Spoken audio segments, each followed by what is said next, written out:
Bakomi commenter ba image to démontrer yango soko landi ba page na biso to démontrer yango ndenge bazali ko sala montage ba image bala que ba populaire. Oh, il faut que ça attaque direct il y a 2 ou 3 minutes. Elles sont très Genève. Bon boyebi très Genève. Ah très Genève voilà ndi ba muyibi katumbi, muyibi iranium katumbi na criminel mbemba. Eza muto bango ba bimisi pour apanza UDPS. Souci na bango souci ya katumbi. Ezala ke UDPS kufa, souci ya mbemba ezala ke UDPS kufa. Pourquoi? Parce que batali que ceux qui UDPS a du pouvoir. Bango bako tika la régner sous te, bako tika la sous pouvoir te. Que faire? Il faut faire disparaître l'UDPS. C'est ça la mission de Katumbi, c'est ça la mission de Mbemba. On peut prendre d'autres personnes, mais pas Fayoulou. Fayoulou était le plus proche du président Félix. Mais tu tires là qu'on dit matin que Fayoulou peut poser ses actes. Il a posé. Il y a traîtrise. On comprend? C'est-à-dire, Fayoulou a un moutoumoko, aya qui va passer qui est mission mercenaire, va passer qui est mission pas Katumbi, mais pas Yambemba pour ne trahir le président parce qu'il était le plus proche. Moutobongo a un poison.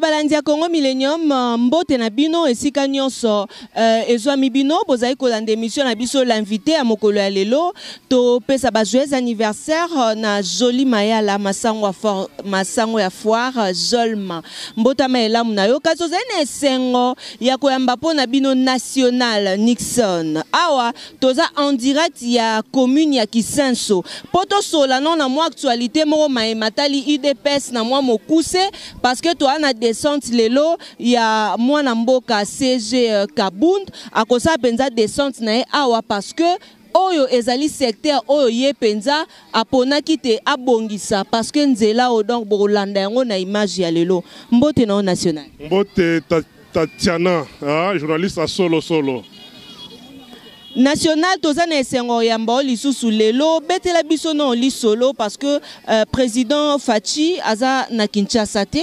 Neni bozo préparer ba campagne. Vraiment, aujourd'hui, ce qui se passe à l'est, aux journalistes. Fachi vite et comme ça la musala na on a est.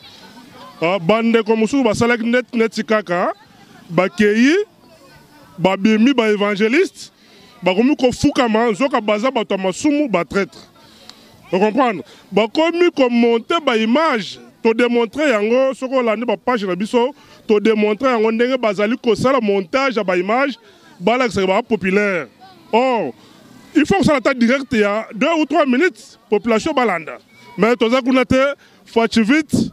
Bazo ça la campagne na est. Binomo bozo mona ndenge population bazo yamba bango. Ndenge population zona de message na boke binyonso. Soko tali kuna population a lingi changement. Message za kuna zaka ya changement. Musu soute changement des eaux, c'est-à-dire les vitamines ya faut vite. Ndé ça na est.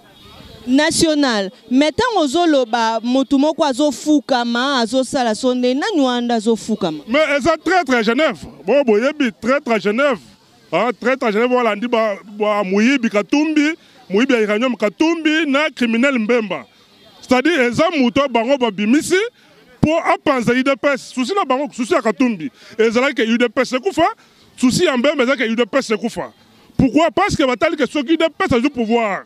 Bango bako tika la régner sous te, bako tika la sous pouvoir te.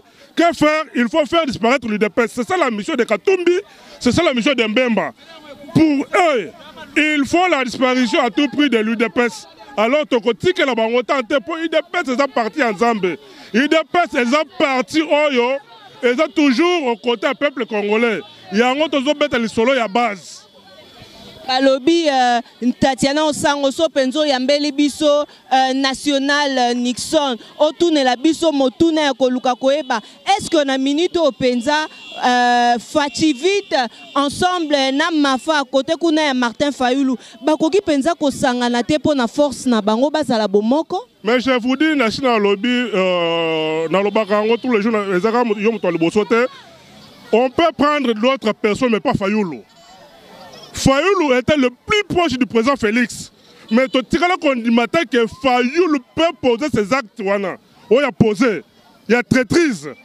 On comprend? C'est-à-dire, Fayoulou a un moutoumoko, qui va passer qui est mission mercenaire, va passer qui est mission pas Katumbi, mais pas Yambemba pour le trahir le président parce qu'il était le plus proche.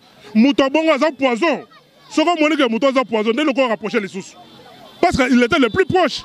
C'est-à-dire, on peut accepter les autres, mais pas Fayoulou. Fayoulou a sali binoni. Mais j'ai voulu, c'est le traître de la nation. Et ça la ka passi parce que national Fayoulou a eu place wana bolinga ka faye salabino. Non, il fallait avoir une logique. Mais tant que Azu a un ndenge bisonyo sotoyebi, au moins tant que ça mabe. C'est-à-dire à cela complot moko boy contre le président Félix. Fayoulou n'a pas une base. 130 partis pour étaler makambazo sala. Ils n'ont pas si collègues. Bien zo sala ba plainte au monde na ba réseaux sociaux ba image. Oh. Ba plainte wana ba montage. Ils ont ba montage wana. Ils ont ba montage. Ah, ils ont ba montage. Biso ba plainte na biso oza ko mona ndenge zalo ko salema. Il y a tricage terre. On comprend, il y a tricage terre. Alors, tozo que dans ma ponomi. Est-ce que bango va respecter l'accord de Bango à Genève?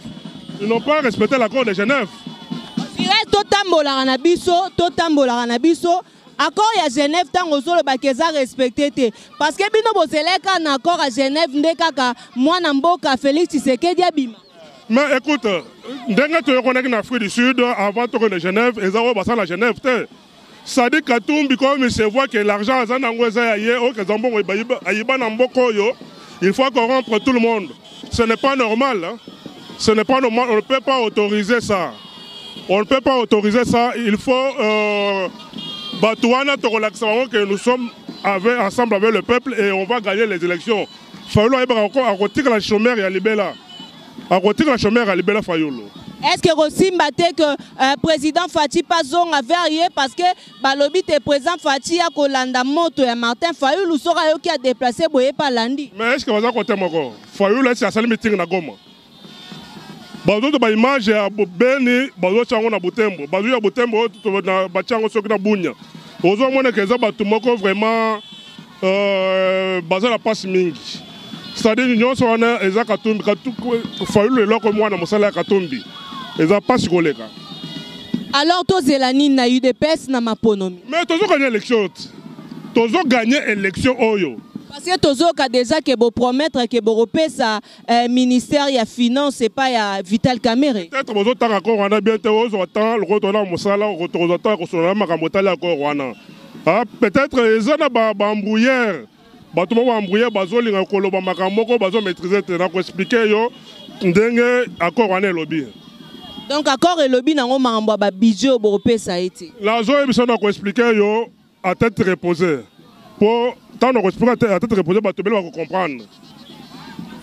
Merci beaucoup Nixon National. Alors un message na bao bazolanda biso bazela nini na président Félix Tshisekedi. Mais changement kakati. To relaxa bango que nous avons un projet de société où il y a peuple congolais. Vous comprendre? To sala makambo parce que biso to que la base. C'est-à-dire au peuple congolais azali ko zelanda o to sala. Non, tu as beaucoup de mais tu as une expérience à Mouyibité, tu as une expérience à Batuérité, à Bassassinat, mais tu as une expérience dans l'état de droit. Pour te vendre, tu as l'état de droit pendant des années. Même tu as l'opposition, mais tu as l'état de droit pendant des années. Mais nous allons vivre, il y a longtemps, tu as le pouvoir lobby. En janvier, tu as le pouvoir. Le peuple congolais a peu sera confiance. National Boza sûr que l'élection est causale. Élection est causale, calendrier est salite.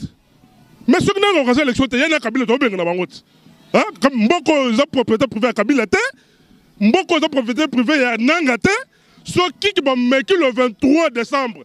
L'élection est en tête, tu as benga Kabila, tu as benga Nanga. Paraît-il que Nanga sengi 2 mois.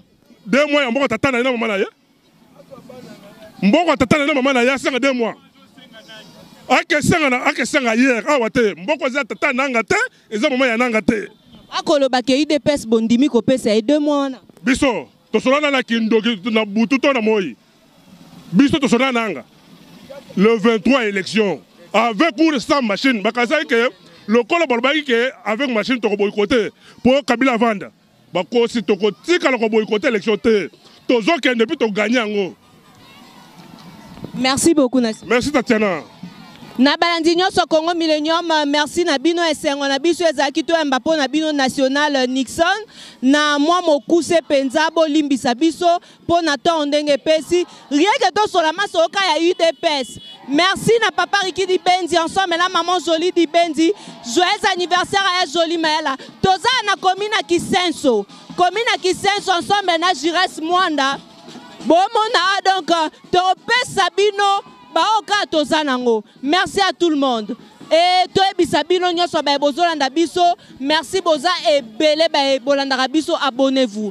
Actualité ça ko dominer na Kinshasa, ba ko lukate opposition ba sangana. Actualité musuto ko okake maponomi ekozala to ekozala te. Mais boki national lobini maponomi avec ou sans la machine à voter, maponomi ekoza la kaka. Merci na champion à ma gauche, merci na ba diaspora nyonso pour na confiance. Mbote. Mbote ndo mwasi. Nga komo na Tatiana bon komo nani? Komo na Héritier Tumba. Héritier Tumba. Yoza UDPS. Nazali combattant de l'UDPS. Combattant UDPS tangu ozota la penza l'élection yozo ba ke l'élection ekozala. Il y a solo élection ezali. Machine ezala te biso tonemi maponami ezala le 23 décembre 2018. Bozo likia Félix Tshisekedi côté kuna zo liambongo bino côté bozo souffrir na baki combattant. Merci ndako mwasi na moto na oyo tuninga. Oyo etali makambo ya mbongo. Ya liboso na zo ebisa yo Félix Tshisekedi azali mwana ya premier ministre na mboko oyo. Banda Mobutu azalaki Tshisekedi azalaki premier ministre na mboko oyo. Tshisekedi ansime ba fonction belé na mboko oyo. Na ebité. Félix akokelela eloko. Par exemple, le lo oyo Félix alobi na kende pa Kabila. Est-ce que Félix Kabila ko boye Félix? Yango tozolo baboy. Félix aliye mbongo motu te. Yango na atomoli maboko alobi ngai nazana eloko moko te maboko na ngana za pembe. C'est-à-dire le 23 décembre.